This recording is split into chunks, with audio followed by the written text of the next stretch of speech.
Vamos a ir a la palabra del Señor. Mire lo que dice el apóstol Pablo en primera epístola del apóstol Pablo a los Tesalonicenses, capítulo 2. Va a ser larguito, así que afírmese. Porque vosotros mismos sabéis, hermanos, que nuestra visita a vosotros no resultó vana, pues habiendo antes padecido y sido ultrajados en Filipo, como sabéis, tuvimos de nuevo en nuestro Dios para anunciaros el evangelio de Dios en medio de gran oposición, porque nuestra exhortación no procedió de error ni de impureza, ni fue por engaño, sino que según fuimos aprobados por Dios para que se nos confiase el evangelio. Así hablamos, no como para agradar a los hombres, sino a Dios, que prueba nuestros corazones. ¿Qué hace el Señor? Prueba nuestros corazones. Porque nunca usamos de palabras lisonjeras, como sabéis, ni encubrimos avaricia. Dios es testigo. Ni buscamos gloria de los hombres, ni de vosotros, ni de otros, aunque podíamos seros carga como apóstoles de Cristo. Antes fuimos tiernos entre vosotros. ¿Cómo fue el apóstol? Fue tierno, como la nodriza que cuida con ternura a sus propios hijos. Versículo 8 es hermoso. Mire lo que dice: tan grande es nuestro afecto por vosotros, que hubiéramos querido entregaros no solo el evangelio de Dios, sino también nuestras propias vidas, porque habéis llegado a seros muy queridos, porque os acordáis, hermanos, de nuestro trabajo y fatiga, como trabajando de día y de noche, para no ser gravoso a ninguno de vosotros, os predicamos el evangelio de Dios. Vosotros sois testigos, y Dios también, de cuán santa, justa e irreprensiblemente nos comportamos con vosotros los creyentes, así como también sabéis de qué modo, como el Padre a sus hijos, exhortábamos y consolábamos a cada uno de vosotros, y os encargábamos que anduvieseis como es digno de Dios, que os llamó a su gloria y reino. Por lo cual también vosotros, sin cesar, por lo cual también vosotros sin cesar damos gracias a Dios, de que cuando recibisteis la palabra de Dios que oísteis de nosotros, la recibisteis no como palabra de hombres, sino según en verdad la palabra de Dios, la cual actúa en vosotros los creyentes. Porque vosotros, hermanos, vinisteis a ser imitadores. ¿Vinisteis a ser qué cosa? Imitadores ¿de qué? De las iglesias de Dios en Cristo Jesús, que están ¿dónde? En Judea. Pues habéis padecido de los de vuestra propia nación las mismas cosas que ellas padecieron de los judíos, los cuales mataron al Señor Jesús y a sus propios profetas, y a nosotros nos expulsaron y no agradaron a Dios, y se oponen a todos los hombres, impidiéndonos hablar a los gentiles para que éstos se salven. Así colman ellos siempre la medida de sus pecados, pues vino sobre ellos la ira hasta el extremo. Qué hermosa palabra, larguita pero hermosa, ¿verdad? Tome asiento, por favor. Muy bien. Estamos hablando acerca de los imitadores de Cristo en el libro de Primera de Corintios, capítulo 11, versículo 1. El apóstol Pablo dice: sed imitador de mí, como yo también lo soy de Cristo. En Filipenses capítulo 3, versículo 17, vuelve a repetir: sed imitadores de mí. Entonces, lo que hemos hablado acerca de la gloriosa iglesia de nuestro Señor Jesucristo, lo que hemos hablado acerca del camino de la fe, lo que hemos hablado acerca de la importancia de esta iglesia en Tesalónica, y hemos llegado a este punto acerca de ser imitadores de nuestro Señor Jesucristo. Pero no solamente en aquello que Él hizo, que son tres cosas importantes: lo que Él hizo, la motivación de por qué lo hizo y el propósito de por qué lo hizo. Son tres cosas importantes.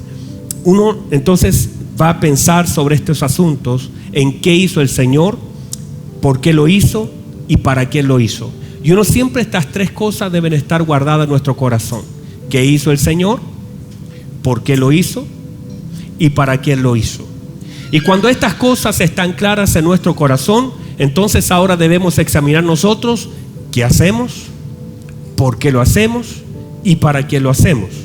Y usted debe examinar justamente estas tres cositas que parecen tan livianitas, pero no lo son, y entender qué está haciendo usted. La segunda cosa, ¿por qué lo está haciendo? Y tercera cosa, ¿para quién lo está haciendo? Y cuando estas cosas se unen en nuestro pensamiento y comenzamos a procesar esta información, de pronto podemos estar viendo que no hacemos mucho, que la motivación puede ser incorrecta y que finalmente ni entendemos el por qué lo hacemos. Y ahí es donde debemos examinar lo que nosotros mismos estamos haciendo, porque muchas personas están haciendo cosas buenas con la motivación incorrecta, o tal vez dejan de hacer las cosas que venían haciendo hace tiempo, o de pronto perdimos el propósito de por qué hacemos las cosas. Y eso es muy triste, porque justamente uno puede terminar haciendo algo bueno, pero finalmente ni siquiera con el propósito correcto de por qué lo debo hacer. En medio de eso, entonces, para ser un imitador de Cristo, debemos entonces saber la naturaleza de estas mismas cosas que hacemos.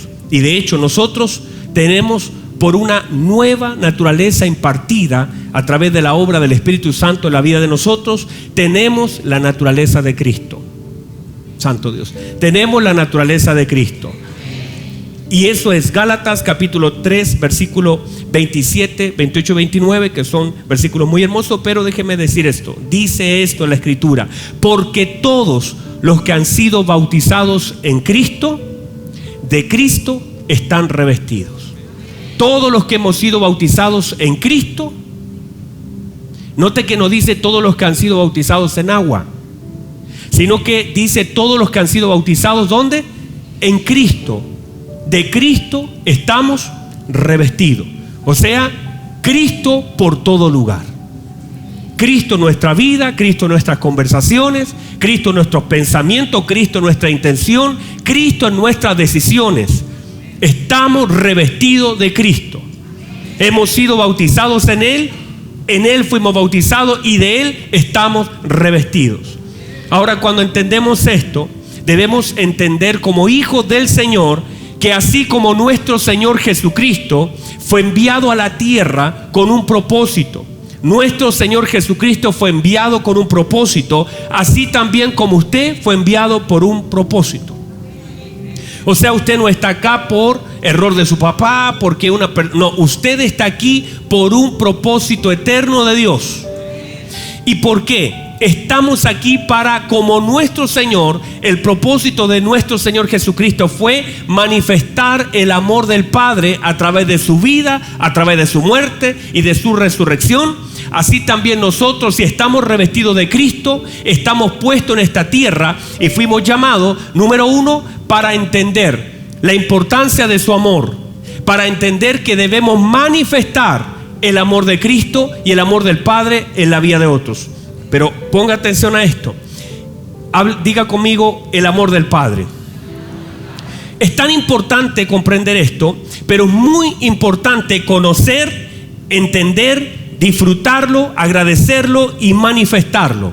El amor del Padre tiene que ser, no solamente uno lo puede expresar, sino que uno también lo debe disfrutar. El problema de esto es que muchas veces nosotros, la fuerza de nuestro mensaje queda corta, porque en realidad la fuerza del conocimiento es leve, es pequeña. ¿Cuándo eso sucede? Cuando nosotros conocemos muy poco al Señor, muy poco podemos hablar de Él. Entonces, en la medida que nosotros vamos profundizando en quién es nuestro Señor, con mayor seguridad y con mayor fuerza y con mayor pasión hablaremos de Él. A veces nosotros no podemos hablar mucho de quien nosotros conocemos poco. El tema es que a veces nosotros no predicamos de Cristo porque conocemos poco de Él. A veces por temor, a veces por inseguridad. Pero cuando nosotros profundizamos en lo que es y quién es el amor del Padre y cómo nosotros no solamente lo recibimos, porque usted recibió el amor del Padre en la vida y obra del Señor Jesucristo. O sea, en la medida que vamos conociendo la vida, la muerte, la resurrección del Señor Jesucristo, entonces vamos conociendo el amor del Padre. Cada una de las palabras de nuestro Señor Jesucristo deben incrementar en nosotros el entendimiento que tenemos del amor del Padre. Por eso, cuando conocemos la vida del Señor Jesús, comprendemos las dimensiones del amor del Padre. Es imposible comprender las dimensiones del Padre sin profundizar en la vida de nuestro Señor Jesucristo. Se lo vuelvo a decir: es imposible conocer las dimensiones del amor del Padre sin conocer las dimensiones de la vida y obra de nuestro Señor Jesucristo. En la medida que vamos conociendo la vida de nuestro Señor Jesucristo, vamos conociendo las dimensiones del amor del Padre. Y ese amor del Padre que ahora conocemos, lo debemos entender. Y no solamente lo debemos entender, sino que además de eso, hermano, lo debemos disfrutar. No debemos sentirnos culpables. Debemos aprender a disfrutar del amor del Padre, porque qué triste es que yo me sienta culpable porque alguien me ama.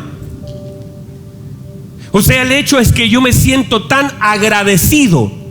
Por eso el amor del Padre se recibe, se entiende, se disfruta y luego también se puede compartir. Cuando usted, por ejemplo, hace días atrás, alguien me habló de un restaurante.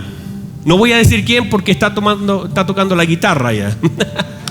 Y me dijo: pastor, tiene que conocer un local que es muy rico. Y me habló tan bien y me dijo: nunca he probado algo tan bueno. Entonces yo dije, y me habló tanto que me quedó grabado aquí. Y llegaba a soñar con ese local. Me despertaba a las 4 de la mañana, me daba vuelta. Y en un momento tenía la almohada así como una hamburguesa.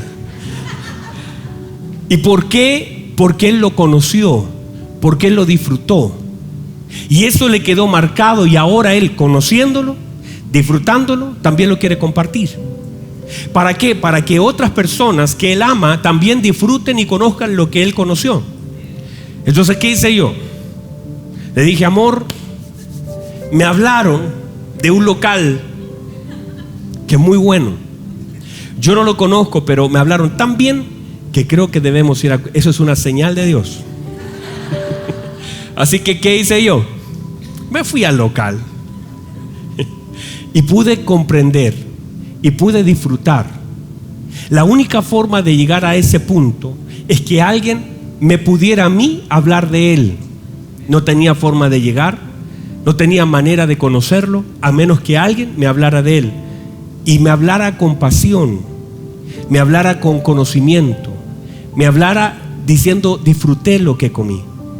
Cuando uno habla de Cristo, a veces la falta de pasión manifiesta la falta de conocimiento.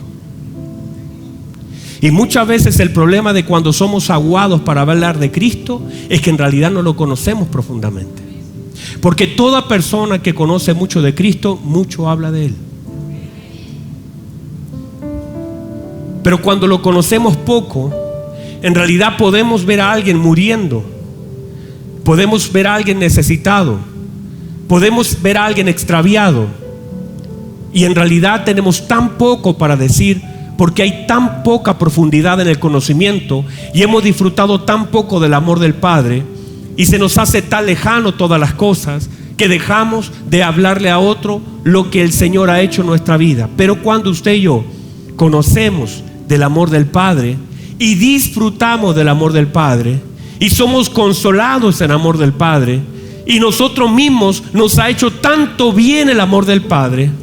Hay alguien aquí que le ha hecho bien el amor del Padre, y usted ha sentido perdón, no juicio, sino que ha sentido amor. De hecho, cuando hablamos de la paternidad de Dios, ¿sabe lo que más la gente me decía? Era esta frase: pastor, cuando yo conocí a Dios, me lo enfocaron o me lo manifestaron como un Dios de juicio, que era que él aplastaba a cualquier persona que se equivocaba. Entonces, cuando usted lo comienza a mostrar como un padre, entonces toda la perspectiva de lo que yo tenía de él comenzó a cambiar, y ahora soy capaz de decirle: papá, me equivoqué, papá, me duele, papá, no sé cómo hacer esto, no sé cómo llevar a cabo esto, no sé ni siquiera dónde ir. Y a veces nos pasa que muchas veces nosotros no tenemos tenemos que ocultar nuestras debilidades delante de nuestro Padre, sino que tenemos que confesar nuestras debilidades delante del Padre, porque Él no nos va a mirar con menosprecio, porque debemos recordar que nuestro Señor Jesucristo es nuestro intercesor y Él mismo sabe las cosas que nos cuestan.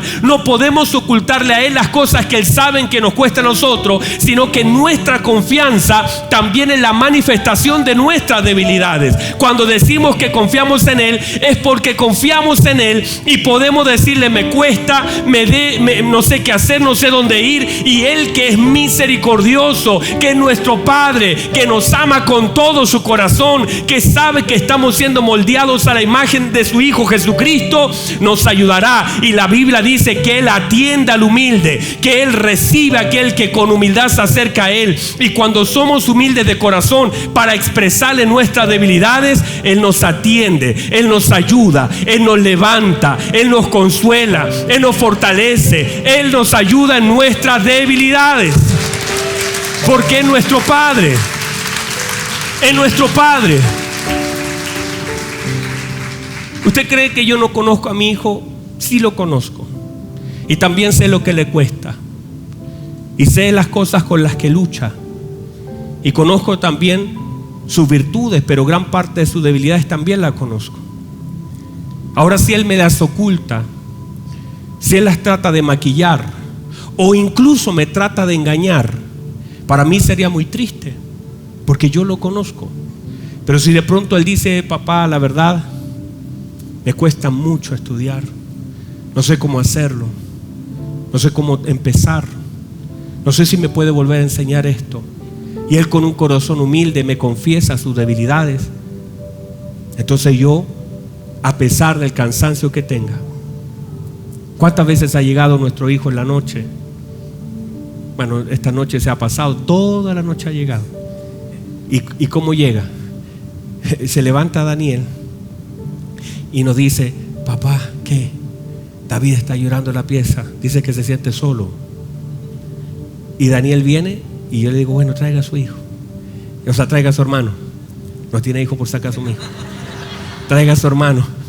Y llega ahí con eso, no sé si en otros países se dice eso, con pucheros, así con la boca para abajo, y así. Entonces, ¿qué hace uno? Yo no lo reto, no digo: anda a acostarte. No, le digo: venga, hijo, venga. Lo tomo, lo abrazamos. Y Daniel, aprovechándose de la situación, dice: ¿me puedo quedar yo también?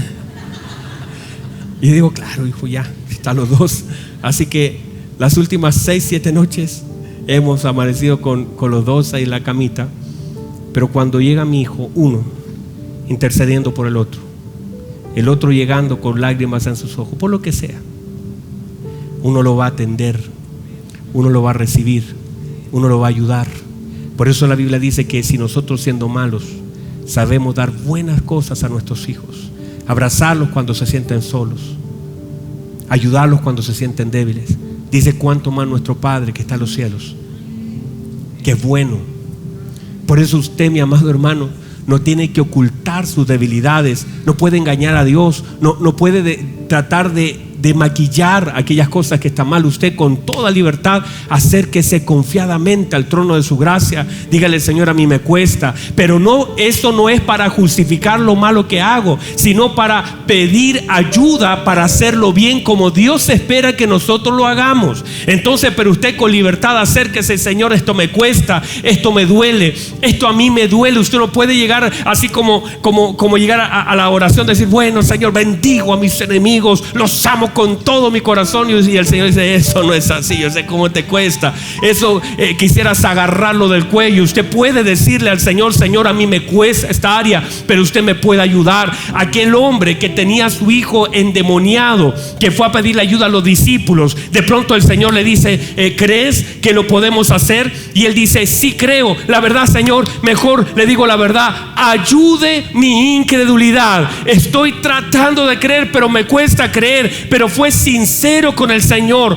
No trató de dar una imagen, sino que dijo: Señor, creí al principio, pero ahora me cuesta tanto, pero ayuda mi incredulidad porque me cuesta. Y el Señor, viendo el corazón sincero de ese hombre, Él liberó a su hijo, porque debemos confiar en nuestro Dios, y confiar en nuestro Dios es ser sincero con Él, expresarle las cosas que nos cuesta y confiar que Él pueda ayudarnos en nuestras debilidades. Alguien diga amén, por favor. Entonces, nuestro Señor Jesús hablaba con autoridad y con conocimiento del Padre. De la misma forma, nosotros como imitadores de Cristo, en la medida que conocemos al Padre, mayor autoridad tenemos para hablar de Él. Juan capítulo 3 versículo 16. Por favor, todos los hermanos pentecostales, díganlo conmigo. De tal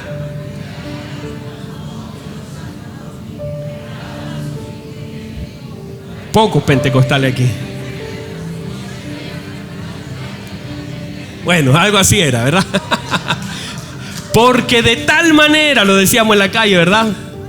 Amó Dios al mundo. ¿Qué hizo? Que dio a su Hijo unigénito. ¿Para qué?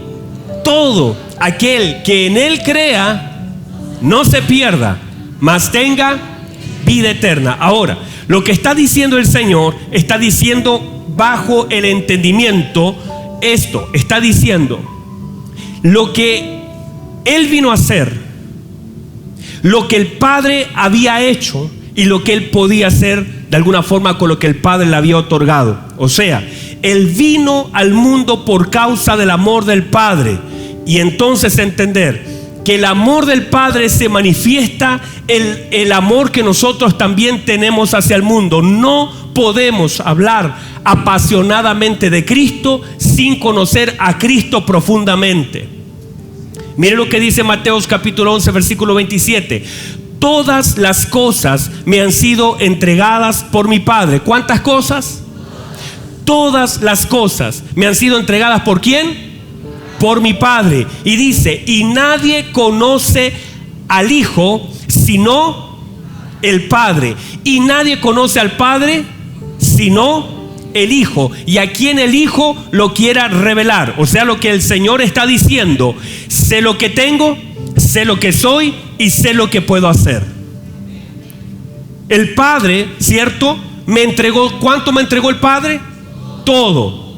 Y nadie conoce al Padre sino el Hijo, y a quien el Hijo lo quiera revelar. Está diciendo: sé quién soy, sé lo que tengo y sé lo que puedo hacer. Eso, ser un imitador de Cristo, es tener conciencia de quién soy, conciencia de lo que tengo y conciencia de lo que tengo que hacer. En la medida que nosotros tengamos claridad de quién somos, el diablo no nos tratará de mezclar, de robar esa identidad, de mezclar, porque usted sabe quién es. Ninguno tenga mayor concepto de sí mismo. Cada uno sabe lo que soy. Yo soy un hijo de Dios. Yo soy un hijo de Dios. El enemigo tratará de distorsionar esa verdad en la mente, pero usted es un hijo de Dios. Ahora, también sé lo que el Padre me ha otorgado por medio de la vida de nuestro Señor Jesucristo. Sé lo que tengo. Y eso se manifiesta incluso en nuestras oraciones, porque nuestras oraciones manifiestan el conocimiento de lo que tenemos y de lo que somos en Cristo Jesús. Cada vez que alguien ora, uno entiende cuánto conoce de lo que el Señor le ha otorgado. Y otra cosa importante, lo que nosotros podemos hacer y debemos hacer. Entonces, un imitador de Cristo tiene claro cuál es la vida y el propósito. Cuando no entendemos eso, estamos por todos lados confundidos en la vida.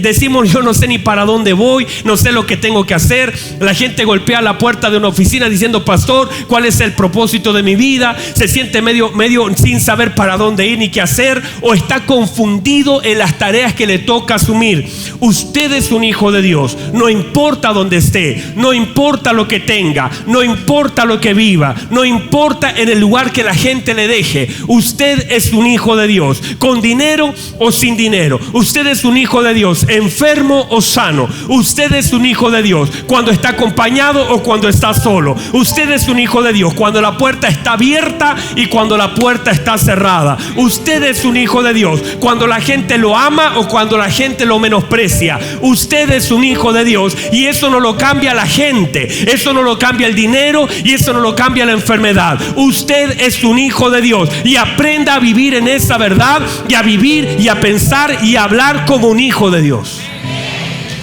Alguien reciba eso, por favor. Aprendamos a vivir en la verdad de lo que se nos fue dado y otorgado por gracia. Somos hijos de Dios. Ahora, el hijo de Dios debe saber lo que tiene, porque si usted no sabe, el Señor dijo: todo me fue dado por el Padre. Y usted tiene entonces que entender qué cosas el Padre le otorgó. Un imitador de Cristo, si queremos imitar a Cristo, si queremos seguir los pasos del Señor, tendremos que tener entendimiento no solamente de lo que somos, sino también de aquello que tenemos. Porque o si no, estaremos confundidos, creyendo que no tenemos lo que ya se nos otorgó, o desaprovechando todo lo que ya sí tenemos. Tenemos tanto, hermano. Usted y yo tenemos más de lo que creemos tener. El problema de aquellas cosas que a veces no usamos, que no lo usemos, no quiere decir que no lo tengamos. Hay cosas que simplemente o no sabemos que tenemos, o no entendemos cómo usarlas. Y a veces el enemigo empieza a confundirnos para creer o que no tenemos nada, o pedir lo que ya se nos otorgó. Y eso es simplemente, por eso es tan importante que usted sepa lo que es en Cristo, lo que tiene a través de su gracia. Por eso el Señor dijo: id por todo el mundo, prediquen el evangelio, echen fuera demonios. Cuando dice echen fuera demonios, quiere decir que usted tiene autoridad de Dios. Cuando dice que podemos nosotros poner la mano sobre los enfermos y ellos sanarán, quiere decir que tenemos la unción del Señor. Estamos habilitados para predicar el evangelio. Estamos ungidos para orar por los enfermos, y estamos respaldados para liberar a los oprimidos. Tenemos tanto del Señor, y a veces el problema es que vivimos como si no tuviéramos nada de Él, y caminamos medios cabizbajos porque el diablo se encarga de hacernos creer que no tenemos nada, y miramos el cielo y casi reclamando por aquello que creemos que nos falta, cuando tenemos tanto del Señor. Pero justamente es lo que el enemigo intenta hacer, que usted no sepa lo que tiene en Cristo, y entonces reclamar casi por lo que no tiene, cuando usted lo tiene todo en Él. Alguien diga amén, por favor. Entonces, note por favor, voy rápido porque ya se me terminó el tiempo, pero como cantando se nos fue un ratito, voy a seguir unos minutitos más. Además que, hermano, hoy día ya no hay toque de queda, así que podemos quedarnos hasta tarde. Mire por favor: imitador de Cristo, cercano a la necesidad de la gente, consistente en su vida, obediente al Padre, esforzado en su tarea asignado, ajustado al plan del Padre, conocedor de los tiempos, cuidaba la asignación del Padre, confrontando lo malo con el fin de perfeccionar, lleno de misericordia y perdón, vertiendo su vida en la vida de otros. Muchas de esas cosas, que no puedo profundizar en ellas ahora, tiene que ver con ser imitador de Cristo. Los tesalonicenses, entonces, cuando reciben esta carta, el apóstol Pablo no gastó mucho de esta carta para tratar de corregir conductas, sino para alabar lo que ellos hacían y para decirles: sigan haciendo. Mire por favor, note por favor esto. El apóstol Pablo habla de 3 formas de imitación que ellos tenían, o cómo ellos se conducían o tenían ejemplos para poder seguir. Número 1, el apóstol Pablo habla de ellos como imitadores de Cristo. Han llegado a ser imitadores de Cristo porque uno puede llegar a ser, o uno nunca lo es. El apóstol Pablo dice: han llegado a ser. Porque para imitar a Cristo hay que caminar con entendimiento de que esa es la meta, llegar a ser. Y eso es algo intencional, pensado. No es algo casual, es algo intencional. Usted tiene que llegar a ser un imitador de Cristo. Debemos como iglesia llegar a ser imitadores de Cristo. Alguien diga amén. Tenemos que llegar a ser. Eso no es casual, eso es una decisión, un esfuerzo, una dirección, un conocimiento. Lo hago porque entiendo que lo debo hacer. Llegaré a ser un imitador de Cristo. Y esto desde hoy en adelante muchos de ustedes pueden llegar a ser imitadores de Cristo. 2, él dice: han llegado a ser imitadores de mí. O sea, imitadores de Cristo, imitadores del apóstol Pablo. ¿En qué? En todas las cosas que el apóstol Pablo imitaba a Cristo, como una forma gráfica de poder ver lo que Pablo hacía de lo que Cristo era. O sea, de alguna forma el apóstol Pablo dice: ustedes han imitado mi conducta delante del Señor. Hermosísimo. Y la otra imitación de esta iglesia dice: han llegado también a ser imitadores de la iglesia en Judea. ¿En qué cosas? En todos los padecimientos, en todas las aflicciones. Noten por favor, cuando el apóstol Pablo, y lo que acabamos de leer hace un rato atrás, habla de la iglesia en Judea, habla del rechazo, habla de la oposición, habla de la injusticia, habla de la violencia, habla de la expulsión y de aquellas cosas que fueron impedidos de hacer. Y lo que dice el apóstol Pablo: ustedes como la iglesia del Señor Jesucristo han sido imitadores en los padecimientos de esa iglesia. Han tenido que enfrentar rechazo, han tenido que enfrentar oposición, han tenido que enfrentar expulsiones, han tenido que enfrentar dolores, han tenido que enfrentar muchas cosas. Han sido imitadores. Y la verdad, mis amados hermanos, es que cuando hablamos de imitar algo, es que a veces también debemos vivir lo que otros vivieron, pero salir triunfante de aquellas cosas. Todos nosotros, están acá, ¿verdad? Todos nosotros, míreme por favor, todos nosotros, como iglesia del Señor Jesucristo, en diferentes medidas, diferentes tiempos y de diferentes formas, vamos a tener que también enfrentar rechazo, oposición, persecución, expulsión, vergüenzas, injusticias, que son parte de los padecimientos. Usted no crea que llegó aquí al Evangelio y llegando al Evangelio la gente toda ahora lo va a amar, lo va a aplaudir y le va a pedir un autógrafo, porque eso no es así. Hay ciertas cosas que van a suceder, pero a veces teniendo paz con Dios, tenemos enemistad con la gente. Y no es que nosotros rechazamos a la gente, porque nosotros fuimos llamados a amar a nuestros enemigos, pero nuestros enemigos no nos van a amar. Nosotros vamos a amarle, pero ellos nos van a rechazar. Nosotros vamos a querer hacerle bien y ellos van a pensar en cómo lo destruimos. Y usted tiene que tener tan integrado eso, que el mismo infierno se va a levantar en su contra para humillarlo. Y por eso el apóstol Pablo habla de estos 3 imitaciones. Y si sabe, eso suena súper lindo. De hecho, ayer hablando con un pastor me decía, o el martes me decía: nosotros queremos vivir lo que la iglesia primitiva vivió.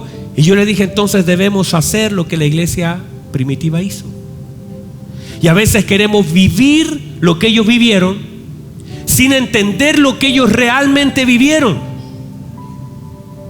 Porque el respaldo de esa hermosa iglesia primera está dada también por todo el padecimiento, todo el sufrimiento, todo el dolor que experimentaron. Porque le voy a decir una cosa que es muy real en este tiempo. A veces las muchas cosas nos alejan de un clamor profundo. A veces todo, mire, le voy a decir esto: yo he estado en lugares como Cuba, como Colombia, Algunos lugares donde ha habido tanta presión y tanto dolor, donde he podido conversar con personas que aman al Señor, pero es tal su amor al Señor que lo manifiestan incluso, y conocí gente que le habían matado a su hijo, la guerrilla le había matado a su hijo, pero su amor por el Señor era tan genuino. Cuando levantaba sus manos y adoraba a Dios, tú sabes que estás delante de alguien que ha pasado por un montón de situaciones: pérdida de hijo, pérdida de esposa, dolores profundos, maltrato, abusos, violaciones y tantas cosas, que finalmente su refugio fue el Señor, el único que le amó, que le cuidó, que le sustentó, que le ayudó, que lo levantó en medio de toda la opresión que ellos sentían. No tenían qué hacer, no tenían dónde ir, no podían golpear la puerta del gobierno, no tenían dónde pedir ayuda, pero se refugiaron en el Señor. El Señor con su mano lo levantó, lo ayudó, lo fortaleció, lo consoló. Entonces, un amor tan genuino a aquel que le ayudó en un tiempo de tanto dolor. Y cuando nosotros hemos experimentado y hemos vivido tanto dolor, entonces nos refugiamos en el Señor, lo abrazamos con amor, nos volvemos, nuestro rostro se vuelve a Él y le amamos porque sentimos su perdón, su gracia, su fidelidad. Y se cumple su palabra, que incluso aquel que más se le perdona, más ama. Se cumple su palabra, que nosotros le amamos a Él porque Él nos amó primero. Y estamos ahí. Y cuando digo esto, es que cuando una iglesia entra en una pasividad, entra en un bienestar económico, comienza a surgir la iglesia, la gente comienza a andar en auto y luego ya se enoja porque no hay estacionamiento y prefieren buscar otro lugar, y las sillas ya no son tan cómodas, ya no hay aire acondicionado, ya no suena tan bien, esto ya me está molestando. Y a veces la gente, cuando comienza a entrar en una comodidad, deja el clamor, usted va a ver a los hijos de Israel clamando en medio de la opresión de Egipto, va a ver a los hijos de Israel clamando cuando Madián se levantaba para quitarle todo. El mayor clamor que la iglesia levantaba era en medio de la mayor oposición que ellos tenían. La iglesia primera le mataban a sus hijos, echaban a los leones a unos cuantos, encerraban a otros, decapitaban, apedreaban a Esteban. La cosa estaba difícil, pero entre más los oprimían, el amor más hacía que se multiplicaran, y entre más oposición había, ellos manifestaban un mayor grado de amor. Lo que quiero decir es que cuando nosotros somos oprimidos, por eso, amada iglesia, cuando venga mayor oposición a la iglesia, cuando se levanten leyes, por supuesto, no estamos de acuerdo con un montón de leyes que se levanten, pero créame, vamos camino a una perversión tan grande, a un desastre político, económico, social tan tremendo, donde llamarán bueno a lo malo y malo a lo bueno, donde las cosas serán tan tergiversadas. Y la iglesia será la única luz de este mundo, porque la iglesia es la institución divina del cielo. La iglesia es la luz en medio de las tinieblas. Lo que el Señor hará, lo hará a través de su iglesia, y seremos el consuelo, seremos la esperanza de Dios para un mundo que está perdido, que está apartado, que está arruinado. Usted y yo seremos la esperanza. Usted y yo seremos la luz de este mundo. Usted y yo seremos el amor del Padre para aquellas mujeres que serán abandonadas, violentadas, abusadas. El Señor manifestará su amor a través de sus hijos, su amada iglesia. Y en medio de todo eso, en medio de todo esto, lo que yo quiero decir, quiero que lo reciba. Recuerde usted, por favor, cuando usted fue la vez que más profundamente oró, cuando más lloró, cuando más estuvo tirado llorándole al Señor. Eso fue cuando había un gran dolor en su vida, un no sé qué hacer, un no sé dónde ir, un Señor, no tengo esperanza, o es usted o no hay nadie.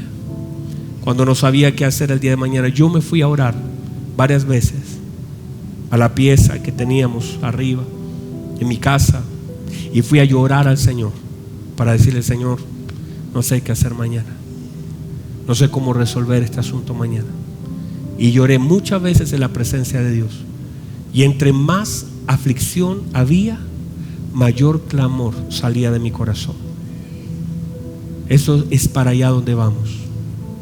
Va a haber una manifestación profunda del amor a nuestro Dios en medio de las mayores dificultades. ¿Sabe por qué? Porque no tendremos esperanza, solo Dios. Porque no habrá alternativa, solo Dios. El único refugio seguirá siendo la cruz, donde todos los hijos de Dios nos reuniremos para clamar, para llorar, para con un corazón quebrantado decirle: ven, Señor Jesús, ven, Señor Jesús. Donde no nos sentiremos cómodos bajo la presión, bajo el dolor, y levantaremos un clamor diciendo: ven, Señor Jesús. Nos alinearemos al clamor del Espíritu. El Espíritu y la iglesia dicen ven. A una iglesia que dice ven, porque en realidad la presión es tal. Y también el amor ha sido incrementado, porque no solamente la presión será incrementada, sino que el amor será incrementado. Quiero decir esto: en la medida de la mayor presión que tengamos, esa presión nos llevará a un mayor tiempo de oración y búsqueda, y esa búsqueda mayor nos llevará a un mayor conocimiento. Ese mayor conocimiento nos llevará a un mayor amor, porque por causa de la presión habrá un mayor clamor, pero también habrá un mayor conocimiento. Y ahora nuestro clamor no será solamente para salir de una tierra que está terriblemente perdida, sino para encontrarnos con aquel que amamos profundamente. Entonces no será solamente el deseo de arrancar de un planeta que está perdido, sino un profundo amor para encontrarnos con aquel que amamos. Será tanto nuestro amor al Señor por cuanto nuestro conocimiento ha crecido hacia Él, el amor. Por eso no vamos a pedir que el Señor venga para salir del planeta que está terriblemente mal, sino que será como aquel hombre que está tan enamorado que no hay a la hora que llegue, está nervioso. ¿A qué hora llega? ¿A qué hora llega? ¿A qué hora sale el vuelo? Que quiere ver a su esposa, que quiere ver a sus hijos, que está tan desesperado por el amor que tiene hacia aquella persona que ama, que es como cuando tú lo único que quieres es ver a la persona que ama, no importa, ya hay un clamor tan grande que desea tu corazón ver a tu amado. De esa forma será también cuando nosotros clamemos, no solamente por el dolor que sentimos, sino por el gran amor que tenemos. Póngase en pie, por favor. Cierre sus ojos un momento, por favor.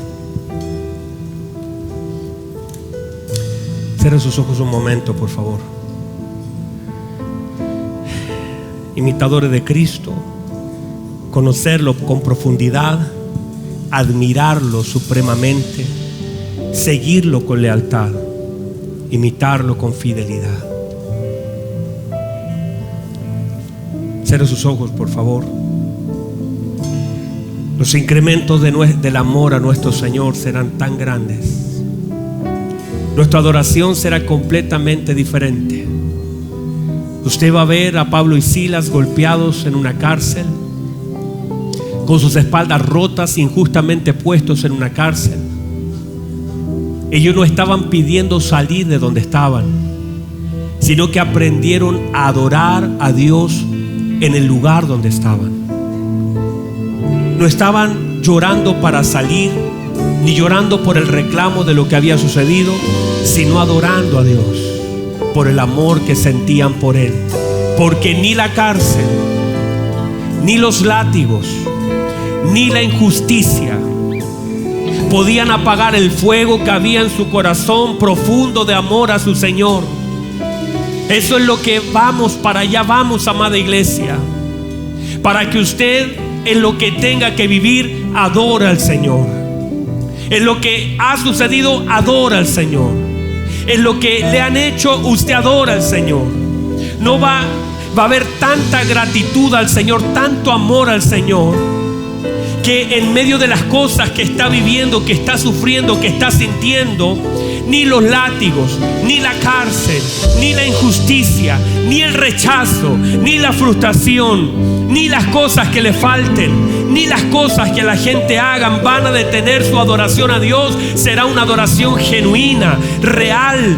No lo hará para conseguir algo, lo hará porque tiene tal amor por el Señor, un amor incrementado, que va a poder adorar a Dios desde el lugar donde está, desde el dolor, la aflicción, la angustia. Si está solo, usted dice: no me importa quién se va, yo adoro al Señor. No será un Jeremías reclamando por lo que vive, será un Pablo adorando por lo que entiende. Usted entiende, conoce, disfruta, valora, cuida ese amor, y entonces predica. Y cuando sale de esa cárcel, entonces sigue predicando, sigue amando al Señor, sigue perdonando a aquellos que le han hecho daño. Es un Esteban que puede ver la gloria de Dios a pesar de lo que la gente hace.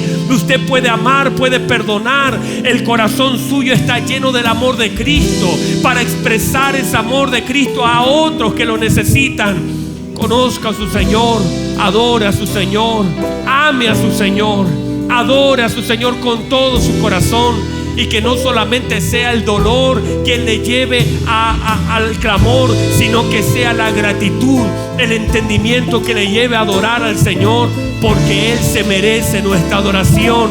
Levante sus manos y adora al Señor. Dígale: Señor, esta es mi vida y yo soy un incienso para usted. Señor, yo soy un incienso en su presencia. Padre, he venido a adorarle, he venido a decirle que le amo, he venido a confesarle mi amor, a decirle que estoy aquí para que use mi vida. Padre, gracias. Levante sus manos y adore a Dios.